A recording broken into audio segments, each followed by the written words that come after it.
बिस्मिल्लाहिर्रहमानिर्रहीम। अस्सलामुअलैकुम व्यूअर्स, कैसे हैं आप सब लोग। उम्मीद करती हूँ आप सब लोग खैरियत से होंगे। मुझे भी अपनी दुआओं में याद रखा कीजिए।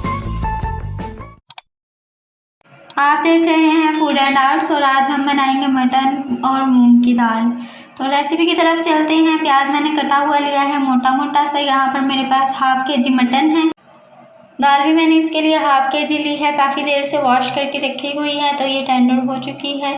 1 टेबलस्पून मेरे पास अदरक का पेस्ट है। इसके अलावा 2 से 3 कटी हुई हरी मिर्चें हैं। गार्लिक है मेरे पास 1 टेबलस्पून। सारी चीज़ें प्रेशर में डाल के इसमें 1 टेबलस्पून नमक ऐड कर दिया है। थोड़ी वीडियो में जैसे स्किप हो चुकी है, बस मिर्चें आपने हरी नहीं डालनी है पहले, बाकी सारी चीज़ें मैंने इसमें डाल दी हैं।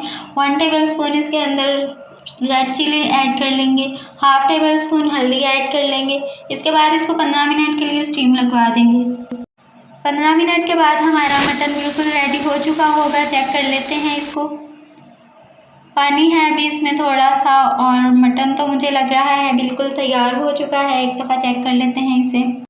जी माशाल्लाह से मटन हमारा बिल्कुल रेडी है। इसके अंदर अभी थोड़ा पानी है। पानी ड्राई करने के बाद इसके अंदर 1 कप ऑयल डाल देंगे। ऑयल डालने के बाद हम इसमें कुछ चीज़ें डालेंगे, वो मैं आपको दिखा देती हूँ। दड़ा मिर्ची है मेरे पास हाफ टेबलस्पून, ज़ीरा 1/3 टेबलस्पून, साबुत धनिया 1/3 टेबलस्पून। अब इन तीनों चीज़ों को हम मटन के अंदर ऐड कर देंगे।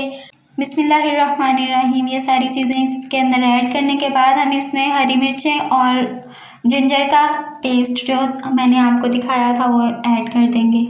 दूसरी साइड पे मैंने अलग से दाल बॉयल करने के लिए रखी हुई थी, ये भी उबल चुकी है। यहाँ पर मैंने मटन भी अच्छी तरह से भून लिया है, लेकिन ये थोड़ा सा नीचे से लग रहा है तो इसके अंदर दाल डाल लेंगे। दाल डालने से बिल्कुल ठीक हो जाएगा।